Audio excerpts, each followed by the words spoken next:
محمد دباش، تيم ليدر تيم نواره. الاسك بتاعنا 850K، وجايين نكلمكم على المشروع بتاعنا. نواره بنبتكر القيمه من جوه الطب. بالنسبه للمشكله بتاعتنا، فاول حاجه السكين كير اندستري في مصر ساتوريتد جدا بالكيميكالز. الكيميكالز دي بتعمل مشكلتين، واحده على المدى البعيد وواحده على المدى القريب. على المدى القريب الكيميكالز دي بتعمل تصبغات كتير في البشره. على المدى البعيد التصبغات دي ممكن تقلب بسكين كانسرز.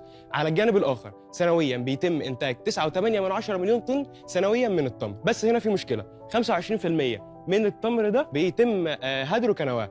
الهدر ده بيتم التخلص منه بطرق غير صحيحه.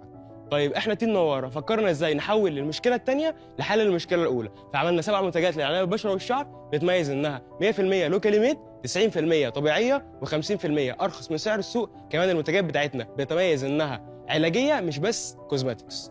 بالنسبه للاكتيف كونستيتوينت او المواد الفعاله الموجوده في النواه، خلينا اقول اهمها هي الانتي اوكسيدنت. الانتي اوكسيدنت بتعمل حاجات مهمه، اهمها انها بتحافظ على البشره من التجاعيد، وبتحافظ عليها من علامات الشيخوخه المبكره. كمان على المدى البعيد بتحافظ عليها من السكين كانسرز. بالنسبه للكمبيوتر اناليسيز، في منها لوكال وفي منها اللي جاي من بره مستورد.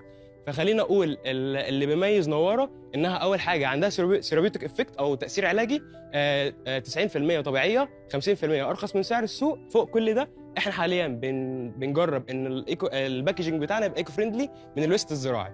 بالنسبه للجو تو ماركت، احنا بدانا في شهر 2، عملنا ريسيرش، بعدها عملنا بارتنرشيب مع مصانع زي مصنع الرحاب في الفيوم، مصنع النور، ومصنع بني رماد، عشان نجيب الرو ماتيريال بتاعتنا بكميات كبيره عشان نزود السكالابيلتي.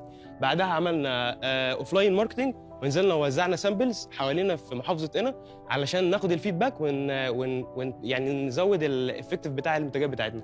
احنا اوريدي عملنا ماركت فاليديشن، ودي الارقام اللي عملناها في الفتره اللي فاتت.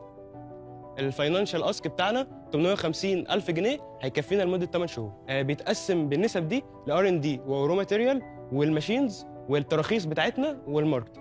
اخيرا خلينا نقول ان المشروع بتاعنا بكده بيبقى حقق 14 هدف من اهداف التنميه المستدامه، ودي بس البدايه عشان لسه عندنا كتير نقدمه. شكرا. تيم اتفضل. اتفضلوا يا شباب.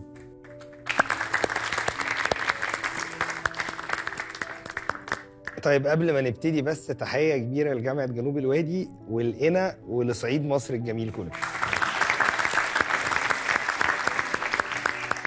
طب المشروع عاجبني جدا، واللي عاجبني فيه حتة ان انتوا بتاخدوا حاجة موجودة هنا في مصر وكانت بتترمي وهتطلعوا منها ذهب ان شاء الله. هتسوق ازاي؟ كلمني على الماركتينج بلان بتاعتك عشان يوصل ده للمستهلك.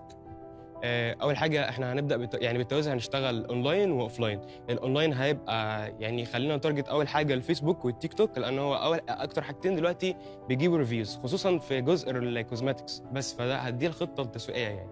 طب ارجع لقصه بقى التراخيص، وصلتوا لفين؟ عشان دي اهم خطوه دلوقتي. هو احنا حاليا كفورميولا يعني كفاليديشن الدنيا تمام.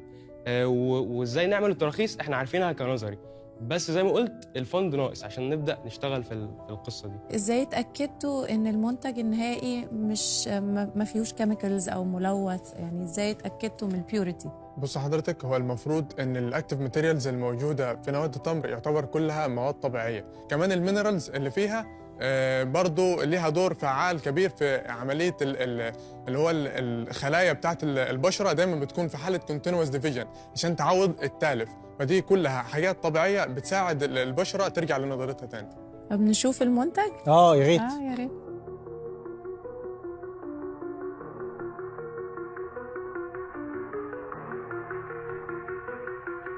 هو بس سؤال يعني انه فكره صناعه البن او القهوه من نواه البلح، بعض محلات البن او شعبيا يقال ان ده البن المضروب، انتوا عارفين ده. ايوه.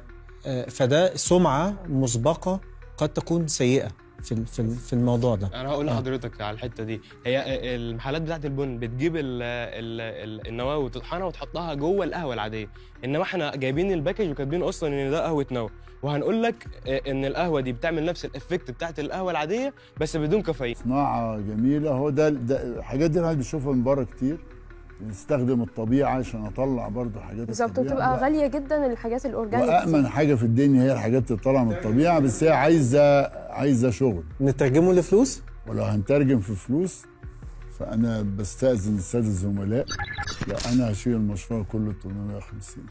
برافو.